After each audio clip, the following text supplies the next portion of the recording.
బాదు వానపాము కథ చదవండి, సొంత మాటల్లో చెప్పండి. అనగనగా ఒక బాతు, ఆ బాతుకు చాలా ఆకలి వేసింది. ఊరంతా తిరిగి సాగింది. ఆ బాతుకు ఒక లావుపాటి వానపాము కనిపించింది. అది వానపాములకు రాజు. బాతు వానపాములను తినాలి అనుకుంది. వెంటనే నోటితో అందుకుపోయింది.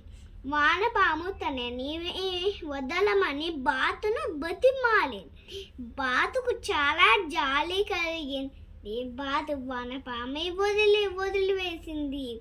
వానపాము చెరు నీటిలో నుండి తామర గింజలు కోసి బాతు ముందర ఉంచింది. బాతు ఆనందంగా తింది. బాతు ఆకలి తీరింది. బాతు వానపాము దాని ఇంటి ముందు వదిలింది.